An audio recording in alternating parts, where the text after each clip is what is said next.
उड़ने वाला अजगर। डूब मीरा या उड़ने वाले अजगर की गुफा सियांग नदी के पास के पहाड़ों में थी। वे अपने शिकार को पकड़ते और उसे उस गुफा में फेंक देते जहां उनके घोंसले और दो बच्चे थे। उड़ने वाले अजगर की भयानक गूंज 2 मील दूर से सुनी जा सकती थी। सभी जीव, चाहे वे जंगली हों या पालतू, पक्षी हों या इंसान, अपने बचाव के लिए भागते और छिप जाते। कई ग्रामीणों ने उन्हें मारने और उनका शिकार करने की कोशिश की, लेकिन वे खुद ही इन भयंकर उड़ने वाले राक्षसों का आसान शिकार बन गए। अजगरों का खौफ इतना भयानक था कि लोग अपने घरों से बाहर निकलने से भी डरते थे। जब तक ये उड़ने वाले अजगर जिंदा थे, तब तक शांति और सुरक्षा की कोई गारंटी नहीं थी। लेकिन खेती कार किए बिना भी जीवन असंभव था। कोई और रास्ता न देखकर कई आदिवासी गांवों के लोग इकट्ठा हुए।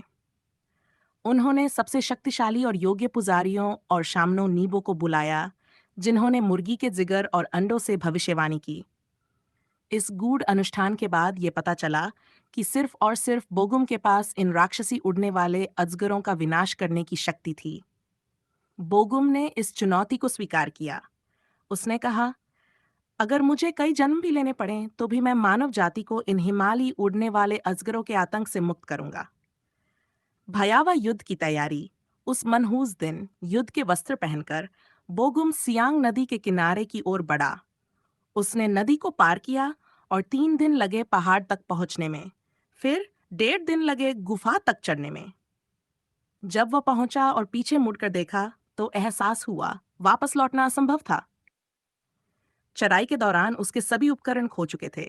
गुफा विस्तृत थी, लगभग 1 वर्ग किलोमीटर तक फैली हुई। अंदर घना अंधेरा था और मौत की दुर्गंध फैली थी। हर जगह मानव खोपड़ियां और कंकाल बिखरे हुए थे। लेकिन एक छोटी सी जलधारा बह रही थी जिसमें मछलियां तैर रही थीं। यही एकमात्र आशा की किरण थी। राक्षसी अजगरों का अंत। जैसे ही सूरज ढलने लगा और अंधेरा छाने लगा, बोगुम ने अपने तीरों को आग पर तपाकर जहर में डुबो दिया। तभी उसने एक भयंकर गर्ज सुनी। पहला अजगर वापस आ गया था। वह एक विशाल चट्टान पर उतरा। उसके पंजों में एक ताजा मारा हुआ जंगली सूअर था। उसने इधर उधर देखा, ये जांचने के लिए कि कोई खतरा तो नहीं।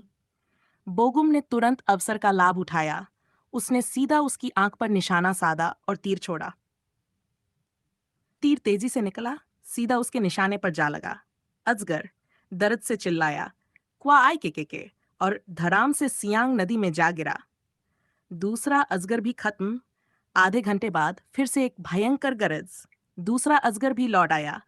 इस बार वह एक महिला की लाश को पंजों में दबाए हुए था, लेकिन उसे क्या पता था कि मौत उसका इंतजार कर रही है। बोगुम ने फिर से वार किया। तीर उसकी आंख के पार निकल गया। अजगर गगनभेदी चीख मारते हुए क्वा आई के सियांग नदी में गिर पड़ा। बिजली कड़कने लगी। तूफान तेज हो गया। बारिश मूसलधार बरसने लगी। अब बोगुम फंस चुका था।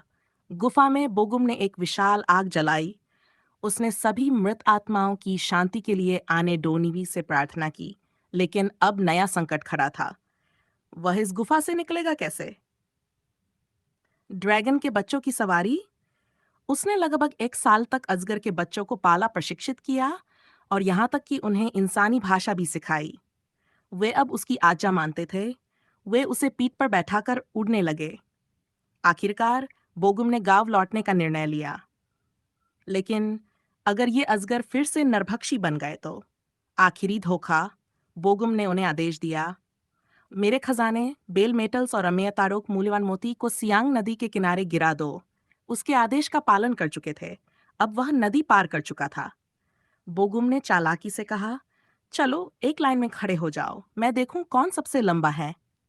भोले अजगर आज्ञाकारी थे। वे कतार में खड़े हो गए और तभी बोगुम ने पूरी ताकत से तलवार चलाई और उनके सिर धड़ से अलग कर दिए। मानव जाति का रक्षक। यह खत्म हो चुका था। बोगुम ने उड़ने वाले अजगरों का अंत कर दिया। अब कोई भय, कोई आतंक, कोई नरसंहार नहीं होगा। और इस तरह बोगुम मानवता का महान उद्धारक बन गया।